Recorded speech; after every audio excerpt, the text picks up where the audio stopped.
Jadi membaca Al-Quran ini harus dengan kemudian seperti mana yang diceritakan oleh Ummu Salamah ini, bacaan Rasul jelas, ya, tidak apa kalau bahasa kita, tidak ngedumel macam itu. Kalau ngomong itu tidak jelas, misalnya ini huruf apa, ya, kalau beliau jelas betul sehingga orang itu paham.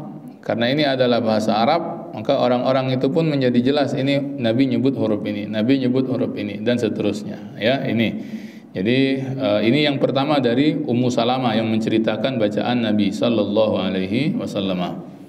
Yang berikutnya kita bacakan dulu yang lain, ya, baru nanti kita lihat keutuhan dari bacaan Rasul sallallahu alaihi wasallam ini. Yang berikutnya dari Abi Qatadah, dia berkata, qultu li Anas bin Malik, saya bertanya kepada Anas bin Malik. Nah, ini kalau yang pertama Ummu Salamah yang bercerita tentang bacaan Nabi, ini Anas bin Malik. Ini sering kita ulang-ulang, ya, ceritanya ini. Anas bin Malik, orang yang sejak usia 10 tahun tinggal bersama Rasul sallallahu alaihi wasallam, membantu urusan rumah tangga Nabi, mengambilkan Nabi air, ya, menyiapkan Nabi mungkin untuk wudu dan sebagainya, bersihkan rumah Nabi, sehingga dia punya kedudukan yang istimewa di hati Nabi sallallahu alaihi wasallam. Itu Anas bin Malik radhiyallahu an. Jadi suatu waktu ditanya Anas bin Malik ini, kaifa kanat qiraatu Rasulillah sallallahu alaihi wasallam? Anas, bagaimana bacaannya Nabi sallallahu alaihi wasallam? Qala, dijawab oleh Anas bin Malik, madda, ya. Nabi itu kalau membaca Al-Qur'an, ya, kalau bertemu dengan yang mesti dibaca panjang, dipanjangkan oleh beliau. Itu maksud madda, liman atau lima yastahiqul mad. Jadi kalau baca Quran, ya, bertemu ayat yang panjang dipanjangkan, ya, ketemu yang pendek juga dibaca pendek. Nah, sebagaimana sebetulnya ini yang sudah kita pahami dari hukum atau tajwid, ya, di dalam membaca Al-Quran. Di situ nanti ada pembahasan mad, ya, masalah panjang. Kalau disebut mad berarti pembahasan itu pembahasan tentang panjang di dalam Al-Quran. Ada yang panjangnya 2 harakat, ada yang panjangnya 4 harakat, ada yang 5, ada yang 6. Nah, itu pembahasan tentang mad. Dan ini menjadi poin sangat penting dalam bacaan Al-Quran, ya. Al-Quran itu mudah dan kemudian senang untuk didengar, artinya lemah untuk didengar. Di antara yang paling asas sekali menentukan bacaan itu kemudian bagus tidaknya untuk didengar, di antaranya panjang pendeknya. Ya, kalau panjang pendeknya sudah berantakan, ya, kita tidak lemak dengarnya. Nah, ya, misalnya membaca ayat yang mestinya panjang terpendek, yang mestinya terpendek terpanjang, ya, atau bahkan panjang yang lebih pun kita yang kalau misalnya dah paham hukum tajwid merasakan juga, wah ini kelewatan, terlalu lama. Begitu, ya. Ini kalau kata guru ngaji kita dulu, penilaian awal tentang baca Al-Quran itu panjang, pendek, dengung. Kalau 3 ini bagus, nanti makhraj itu menyusul, ya. Walaupun memang belajar makhraj juga penting. Tanya dengan guru-guru kita, Ustaz Kusairi, ya, Ustaz yang lain yang mengajarkan kita tahsin, ya. Paling penting itu panjang, pendek, dengung. Nah, baru nanti nyusul yang lain. Ya, makhraj penting juga, tapi makhraj ini memang karena bahasa Al-Quran ini kan bukan bahasa kita, bukan bahasa ibu kandung kita, bahasa Arab. Dan kita sebetulnya diminta membacanya itu seperti sebagaimana Al-Quran itu diturunkan. Jadi memang perlu juhud luar biasa untuk belajar makhraj dengan sifat. Tapi bisa insyaallah, ya. Tapi yang paling awal, dan kita pun lagi kecil-kecil itu yang paling sering diingatkan guru ngaji kita itu panjang, pendek, dengung, ya.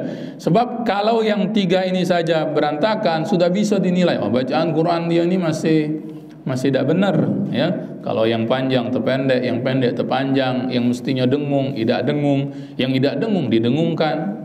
Ya. Kita yang dengar juga sakit, ya. Sakit itu maksudnya bukan nak bermarah, tidak lemak dengarnya itu, ya. Kalau misalnya maco ayat-ayat pendek, ya, maco asam, kadang-kadang mendapatkan itu ada imam bagus suaranya, punya lagu juga ya, tapi bermasalah di panjang pendek, jadi hilang lagunya itu, masih tidak lemak kita dengarnya. Lebih baik datar misalnya bacaannya, ya mungkin tanpa lagu, tapi pas, ya ritmenya itu, ketukannya itu panjang, pendek, dengung. Nah itu Nabi SAW begitu. Ketika ditanya Anas bin Malik oleh orang yang datang kepadanya, bagaimana bacaan Nabi SAW, dijawab oleh Anas bin Malik, madda. Ya, jadi kalau bertemu dengan huruf yang panjang maka dibaca panjang. Dah.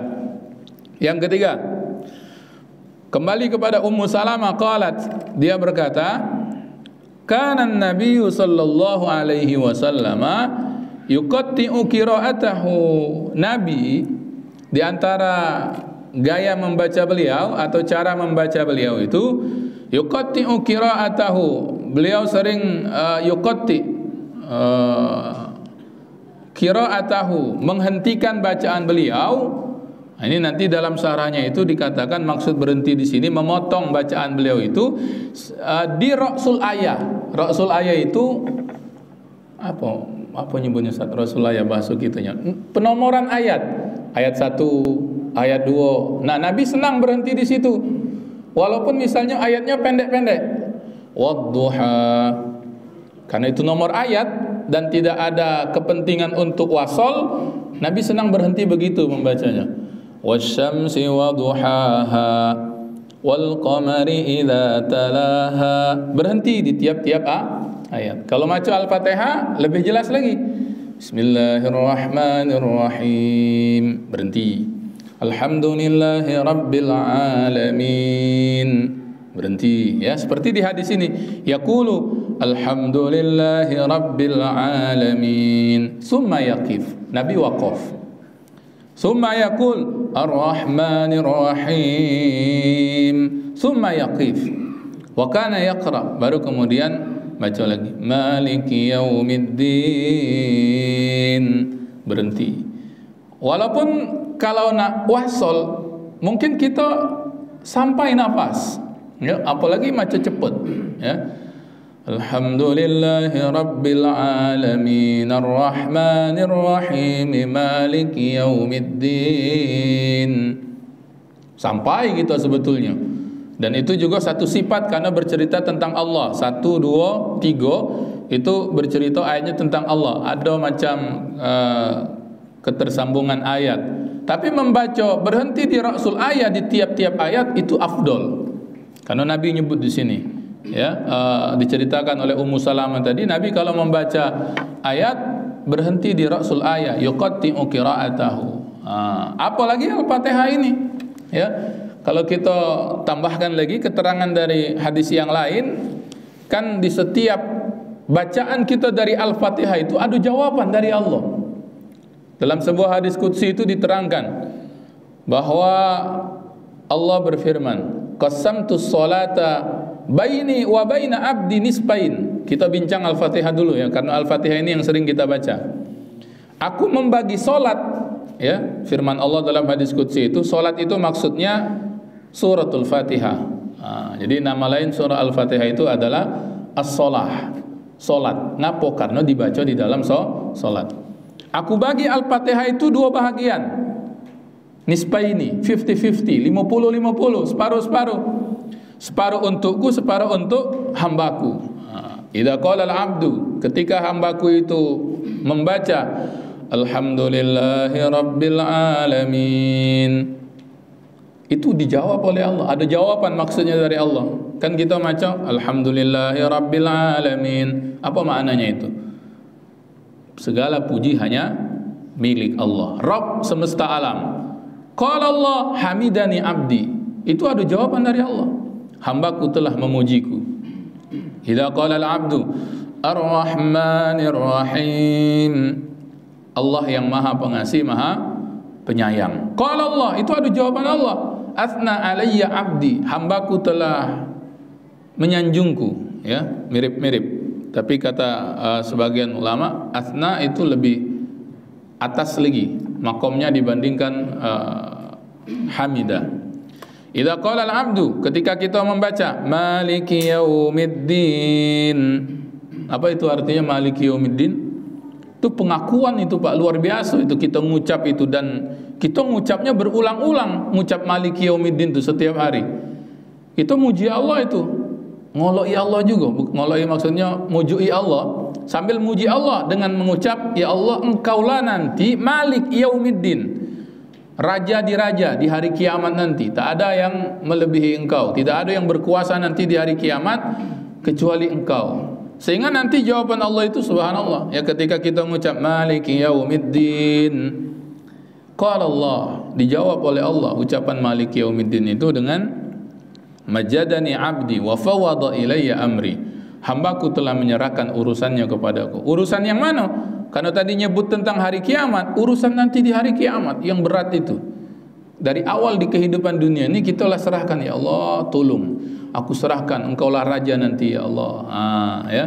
Ini hanya saja mungkin bagi yang belum tahu arti Maliki Yaumiddin, ya tak meresapi apa makna dari Maliki Yaumiddin, atau kurang tahu tentang makna dari ayat itu. Ketika idza qala al-'abdu, kita membaca iyyaka na'budu wa iyyaka nasta'in. Apa itu maknanya? Ya Allah, hanya kepadamu-lah kami menyembah, hanya kepadamu-lah kami mohon pertolongan, mohon bantuan. Qala Allah, dijawab oleh Allah, hadza baini wa baina abdi. Nah, ini separuh-separuh, separuh untukku, separuh untuk hambaku. Wali abdi ma sa'al, dan untuk hambaku apa yang dia pinta. Mana yang untuk Allah? Iyyaka na'bud, hak Allah untuk disembah. Mana yang untuk kita? Iyyaka nasta'in, hak kita untuk mendapatkan pertolongan Allah. Idza qala al-'abdu, ketika kita membaca dua ayat terakhir itu kan isinya doa. Ihdinas siratal mustaqim siratal ladzi, atau kita wakafkan ihdinas siratal mustaqim siratal ladzina an'amta 'alaihim sampai habis. Itu kan doa isinya. Qala Allah, dijawab oleh Allah, hadza li abdi. Nah, ini semua untuk hambaku, karena isinya doa. Wali abdi masal, dan untuk hambaku apa yang dia pinta. Nah, ini Al-Fatihah semakin cantik dan bagus lagi bacaan kita kalau kita wakaf di tiap-tiap ayat. Ya, karena adanya jawaban itu. Ya, jadi mulai sekarang kalau yang belum tahu, resapi Pak bacaan Al-Fatihah itu, jawaban Allah, bahwa tiap kita membaca itu ada seruan, ada jawaban dari Allah di tiap-tiap ayatnya. Nah, ya. Nah, kecuali tempat-tempat yang memang secara simai itu artinya turun-temurun didengar dari guru kita yang mengajarkan Quran. Guru kita mendengar dari gurunya lagi mendengar dari gurunya lagi, terus sampai begitu. Kan Quran ini diajarkan begitu, simai. Ya, secara bersanad, secara silsilah dari Allah dititipkan melalui malaikat Jibril kepada Nabi Muhammad. Nabi Muhammad membacakan kepada sahabat. Samaan itu sahabat mendengar. Simai itu maksudnya simai itu metode mendengar. Sahabat ngajarkan ke tabi'in, tabi'in ngajarkan ke tabi'in, tabi'in ngajarkan lagi ke bawahnya sampai kepada kita hari ini. Ya, kalau ketemu dengan ayat-ayat yang dia itu rasul ayat, sebetulnya ada nomor ayat, tapi dari dulu dari guru kita mendengar wasol lebih bagus. Ya, biasanya karena dari segi makna, ya, dari segi makna, maka kita membacanya wasol lebih afdol. Apa contohnya? Yang mudah yang di juz amma, ya, di surah Al-Maun. Ara'aital ladzi yukadzibu bid-din. Berhenti, rasul ayat. Fadzalikal ladzi yad'ul yatim. Rasul ayat. Wa la yahuddu 'ala ta'amil miskin. Rasul ayat. Fawailul lil musallin. Itu rasul ayat sebetulnya. Fawailul lil musallin. Nomor ayat itu, ya. Tapi sampai di sini, ya, dari dulu kalau kita ngaji disimak oleh Syekh, itu di tempat ini wasal lebih afdol, walaupun di situ nomor ayat. Jadi membacanya sambung kepada ayat yang berikutnya. Fawailul lil musallin alladzina hum an salatihim sahun. Jadi bukan berhenti di fawailul lil musallin, walaupun di situ ada nomor ayat. Ngapo? Diambil dari makna yang ada di situ, ya. Ya, sehingga wasal lebih afdol. Ya, kan artinya kan begini di ayat itu. fawailul lil musallin. Celakalah orang-orang yang salat. Celaka wong salat. Ngapa celaka? Bahaya berarti kan? Nah, maka kemudian wasal lebih afdal, yaitu orang-orang yang, baru jawabannya di ayat berikutnya. Nah, itu hanya bisa ya kita tahu membacanya wasal lebih afdal ketika ditunjukkan oleh guru kita, ini cara bacanya wasal. Nah, itu namanya simai ya, dengan guru kita yang mendapatkan cara membacanya dari gurunya lagi. Nah, itu ada beberapa tempat di dalam Al-Qur'an yang seperti itu. Ya, nah ini itu, karena itu bacaan Al-Quran itu memang harus musyafahah, harus talaki, ya, tidak bisa otodidak belajar Al-Quran itu.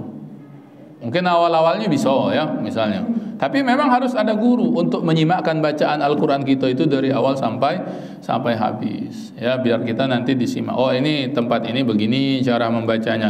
Ini walaupun dia berhenti ada nomor ayat, wasol lebih afdol dan dipinta sambung. Nah, ini paham ya, insya Allah, mudah-mudahan. Jadi metode belajar Al-Quran ini memang seharusnya begitu, disimak ya oleh guru kita yang pernah kemudian mendapatkan pembelajaran dari gurunya yang terus sampai kepada Rasul sallallahu alaihi wasallam. Baik, selanjutnya satu waktu Abi Qais sa'altu Aisyah, dia berkata, aku bertanya dengan Ummul Mukminin Aisyah. Nah, ya, jadi ini memang orang-orang terdekat Nabi semua yang meriwayatkan hadis ini. Tadi Ummu Salamah, kemudian Anas bin Malik yang membantu urusan rumah Rasulullah. Ini Aisyah, istri Nabi lagi. An qiraatin Nabi, akana yusirru bil qiraati am yajhar? Apakah Nabi membacanya dengan sir, dengan biasa ya, dengan tidak terlalu keras, atau membaca dengan mengeraskan suara? Apa jawaban daripada Aisyah?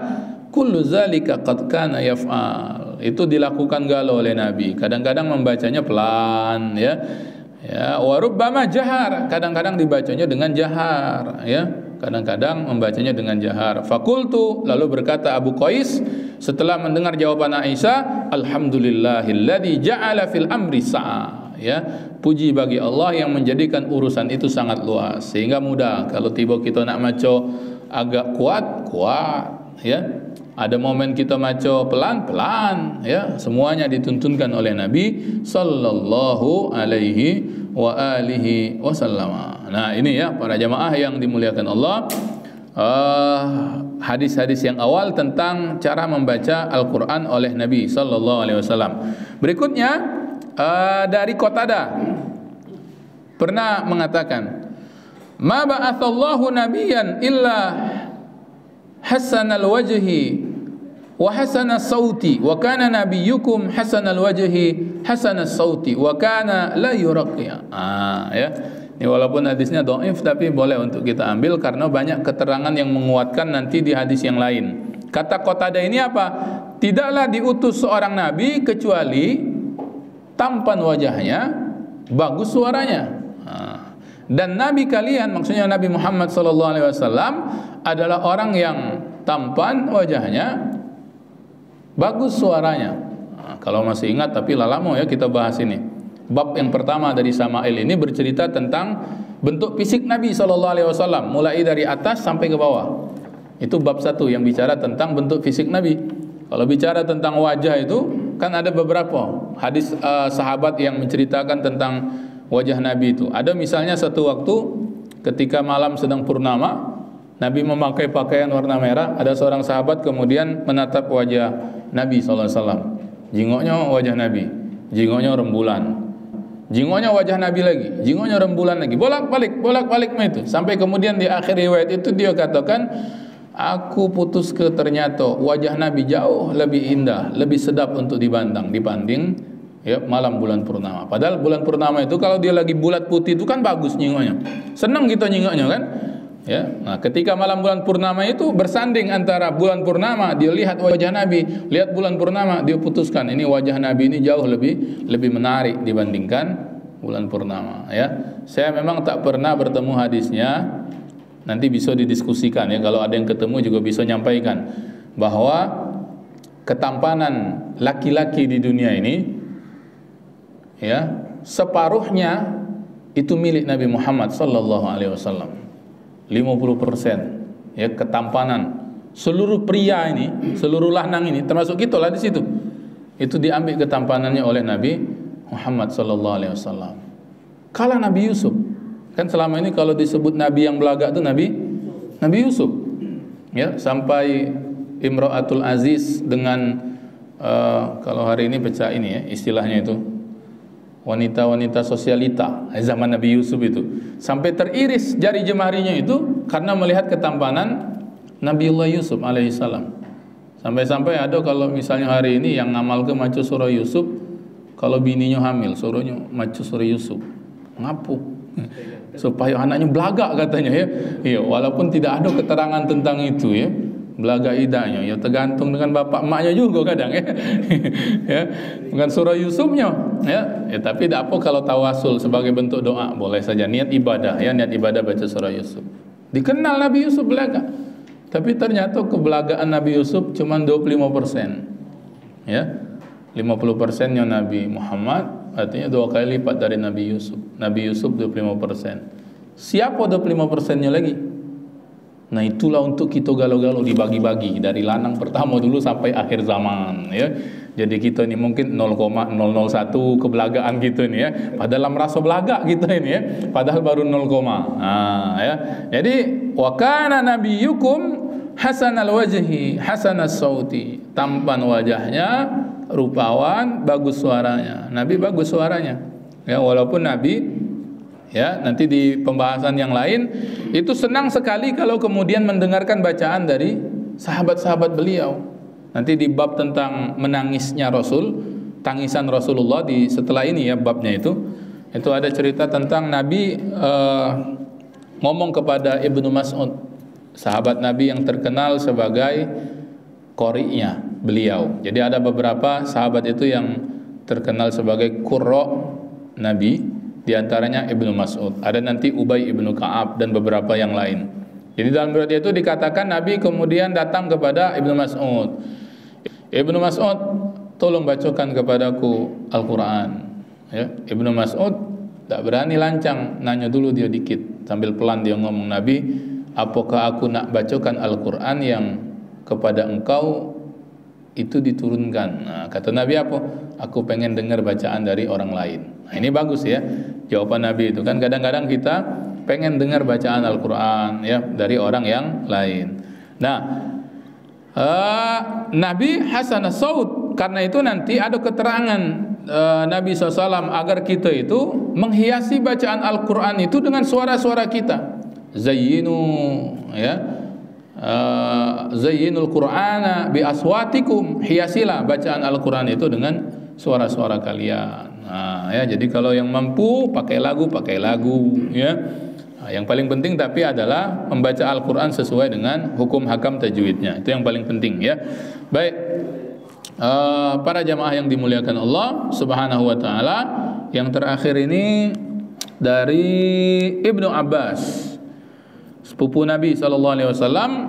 Dia suatu waktu pernah berkata, kanat qira'atun Nabi sallallahu alaihi wasallam rubbama yasma'uhu man fil hujra wa huwa fil bait.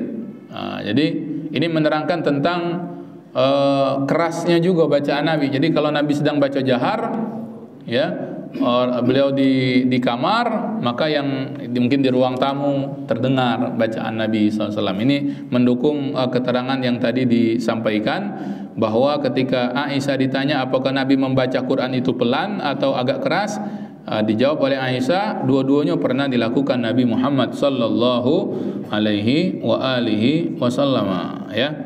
Baik.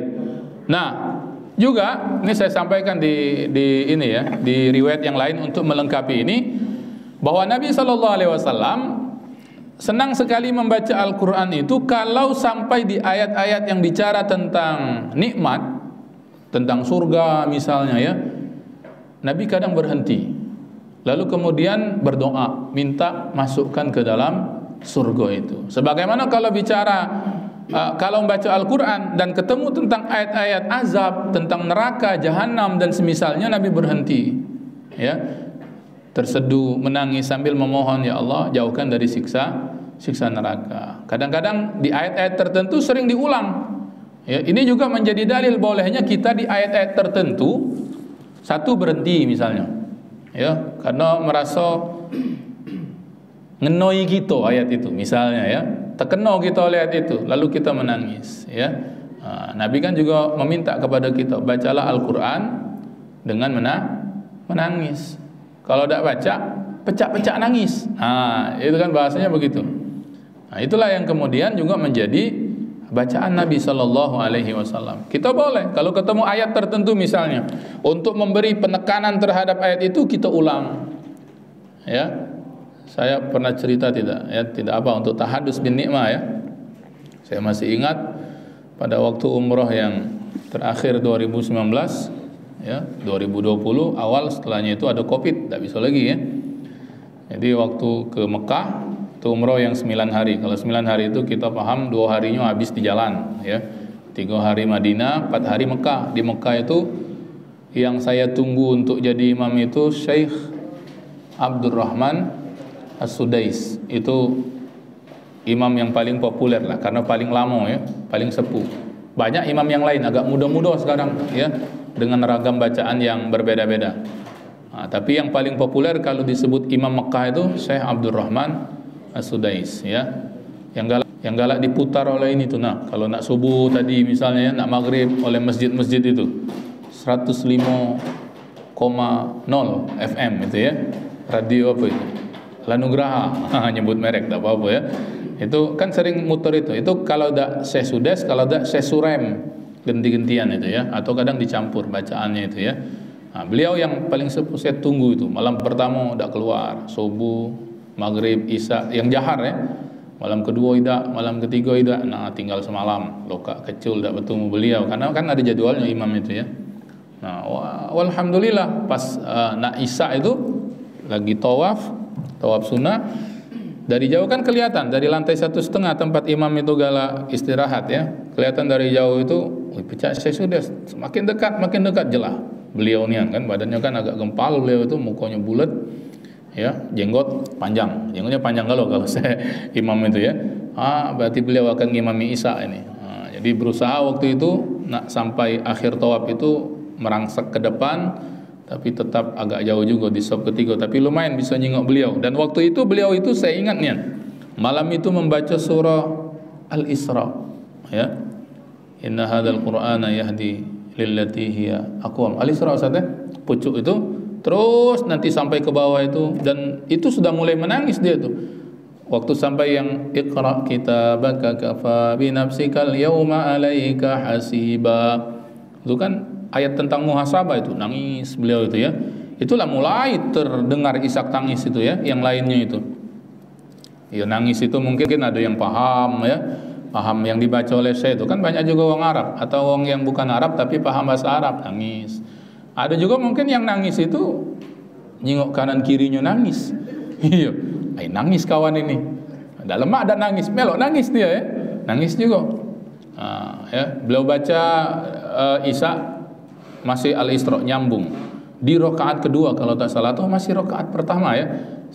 Di situ saya lupa, tapi saya ingat sebelahnya itu Malik halamannya itu kan ketemu dengan ayat tentang berbakti kepada kedua orang tua itu. Wa qadara rabbuka alla ta'budu illa iyyahu wa bil walidaini ihsana.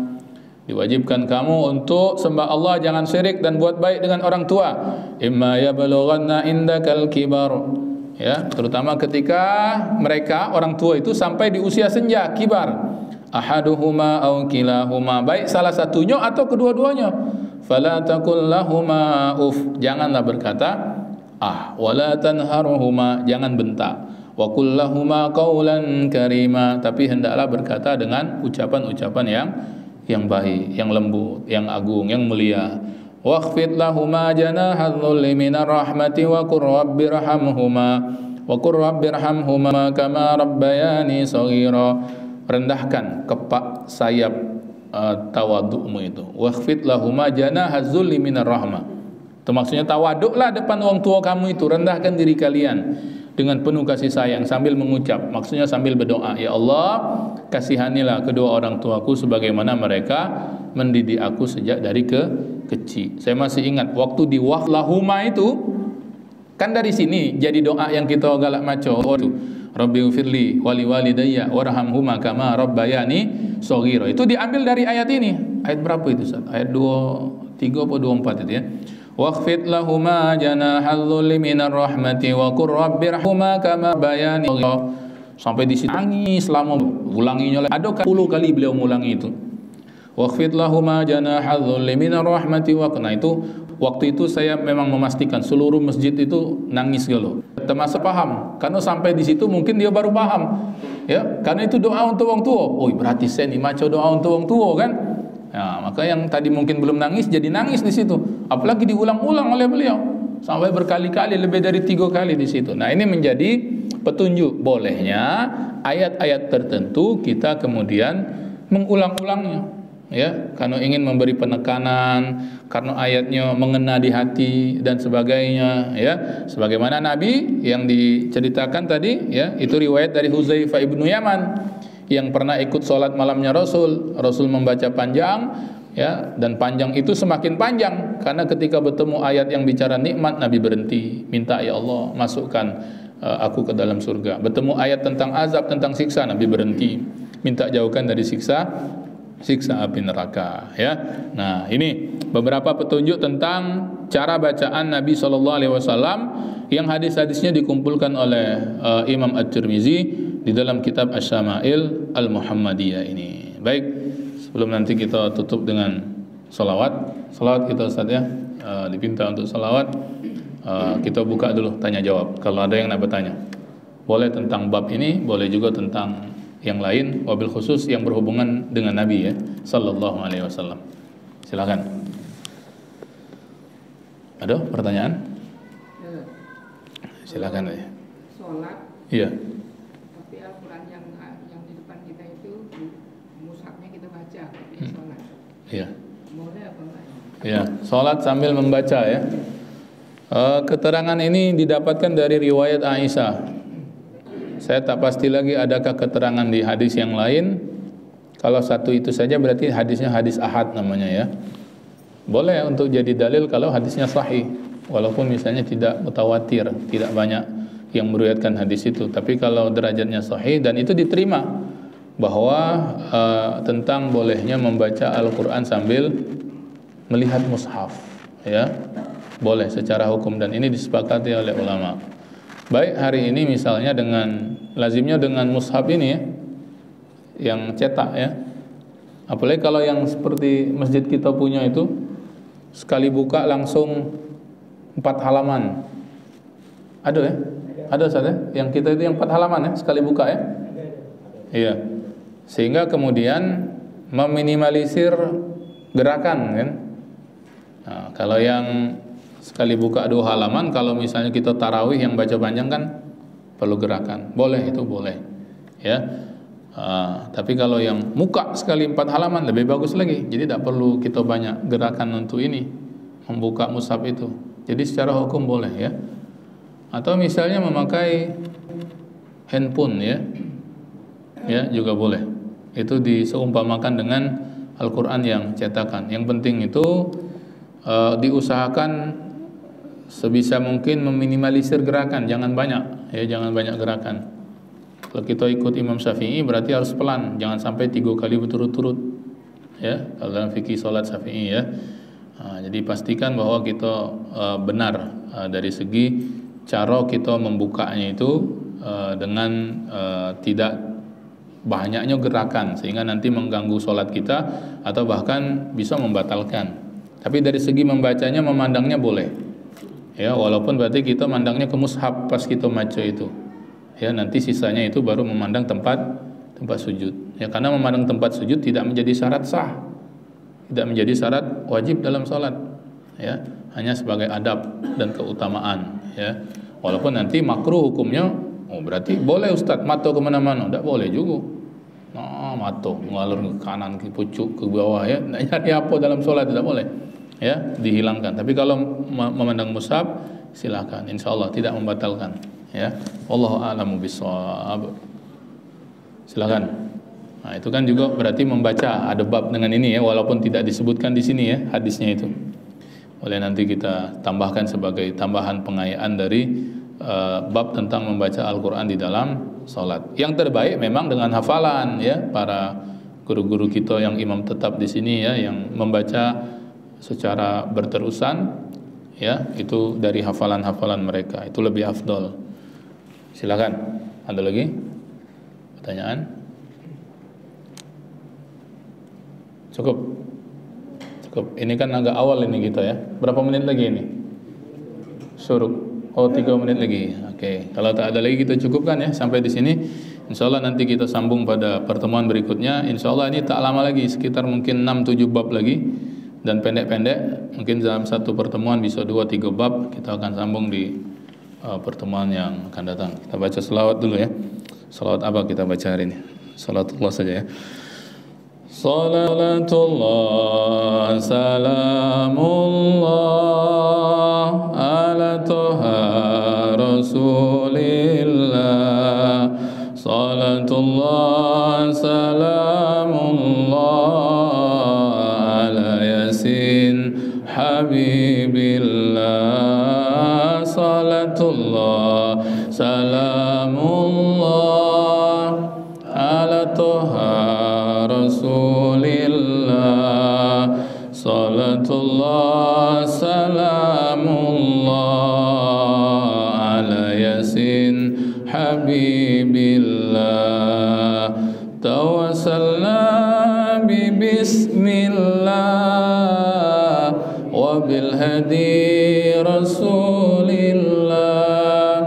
Tawassalna bi bismillah بالهدي رسول الله وكل مجاهد لله بأهل البدر يا الله. Kita baca sekali lagi ya, tapi minta tolong, ini yang wajib, tolong fotokan deh untuk laporan sekali ya, dari belakangnya tidak apa-apa, dapat ke jamaahnya dari belakang situ maksudnya. Sekali lagi, salatullah salamullah ala toha rasulillah. Salatullah salamullah ala yasin habibillah. Salatullah salamullah ala toha rasulillah. Salatullah salamullah ala yasin habibillah. Tawassalna bi bismillah wa bil hadi rasulillah. Tawassalna bi bismillah wa bil hadi rasulillah wa kulli mujahidin lillah bi ahlil badri ya Allah. Allahumma salli wa sallim wa barik alaihi wa ala alihi wa sallallahu ala nabiyyina Muhammad wa ala alihi wa sahbihi ajma'in. Allahumma rizqna fahman nabiyyin wa hifdzal mursalin wa ilhamal malaikatil muqarrabin. Allahumma faqihna fid din wa 'allimna at-ta'wil ya rabbal alamin. Wasfa' lana ya Allah jami'an bi syafa'atil habib bi syafa'atin nabiy sallallahu alaihi wasallama. Wa subhanakallahumma wa bihamdik asyhadu an la ilaha illa anta astaghfiruka wa atubu ilaik. Walhamdulillahi rabbil alamin. Assalamualaikum warahmatullahi wabarakatuh.